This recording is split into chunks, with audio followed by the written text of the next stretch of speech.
बिस्मिल्लाहिर्रहमानिर्रहीम। अस्सलाम वालेकुम। Welcome to lecture of computer science. This is our first lecture of second year class. In this lecture we will discuss about data and information. First of all we talk about data. What is the data? Data क्या होता है?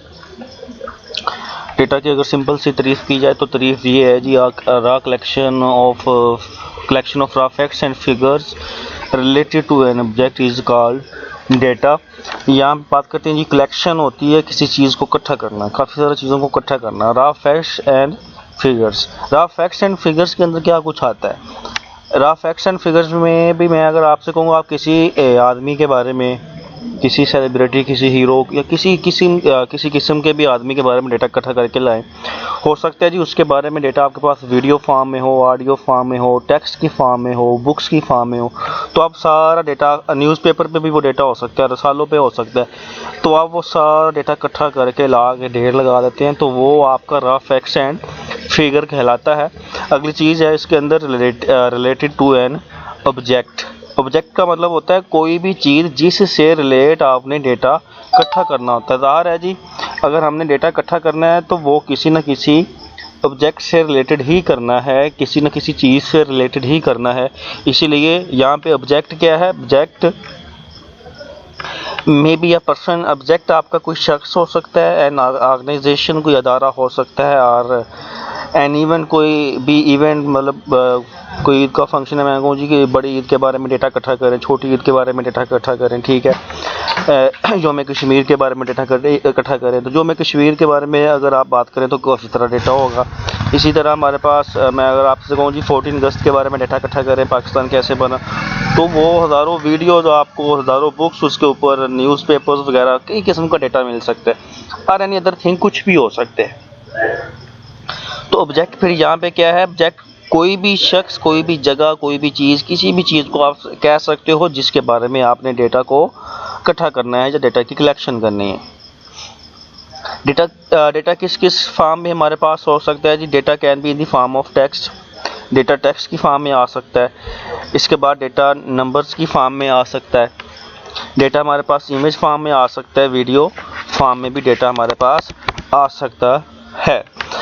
अब यहाँ पे एक छोटी सी example लेते हैं। एग्जांपल में हमारे पास क्या है जी? मैं कहता हूँ आप 5 से 7 स्टूडेंट्स के मार्क्स इकट्ठे कर लें। अब उसकी बुक्स पे, इस तरह बुक पे भी आई थिंक यही मिसाल दी होगी, तो वो आप मार्क्स इकट्ठे करके रख लेते हैं, तो वो आपका डेटा है, उसके ऊपर कोई फैसला नहीं आप कर रहे। अब यहाँ पे एक दूसरी चीज़ ये भी है कि जो डेटा होता है हमारे पास, it can not be use for decision making. हम उसको डिसीजन मेकिंग के लिए इस्तेमाल नहीं कर सकते। डिसीजन मेकिंग क्या होती है? मतलब फैसला करना, कि डेटा के ऊपर कोई फैसला नहीं किया जाता, बल्कि डेटा के ऊपर इन्वेस्टिगेशन होती है, प्रोसेसिंग होती है, सर्च होती है, उसके बाद जो निचोड़ निकलता है उस पर हम फैसला करते हैं। Data can not be use for decision making. इसके बाद हमारे पास भी जो नेक्स्ट टर्म आती है, डेट इज़ इंफॉर्मेशन। ये डेटा से अगली टर्म है हमारे पास।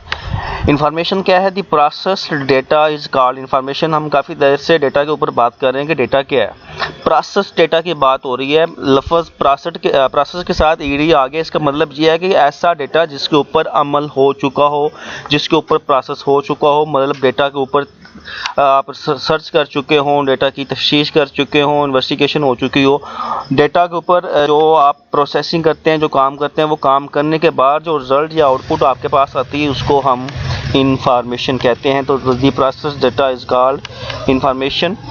इंफॉर्मेशन आपको एक बहुत इट प्रोवाइड यूज़फुल इंफॉर्मेशन। जो डेटा यहाँ से जो निचोड़ निकलता है वो काफ़ी ज़्यादा यूज़फुल इंफॉर्मेशन होती है हमारे पास। Data is use as input. इस टर्म में हम क्या करते हैं? डेटा जो हम पिछले टर्म में इकट्ठा करके आए हैं उसको इनपुट के तौर पे इस्तेमाल करते हैं फॉर प्रोसेसिंग करने के लिए। डेटा आपने इनपुट के तौर पे लिया है, उस पर की है जी प्रोसेसिंग, उस पर आपने काम शुरू किया, काम करने के बाद जो दोबारा आपके पास आउटपुट आई है, वो आपकी इंफॉर्मेशन आई है, वो इंफॉर्मेशन आपकी प्रोसेसिंग करने के बाद आई है।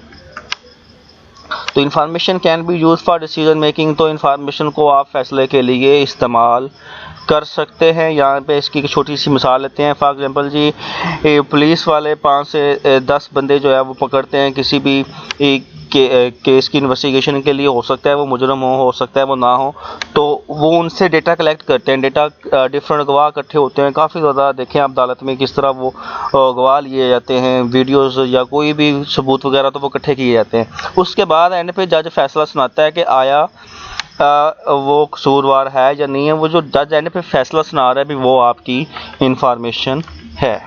बहुत शुक्रिया।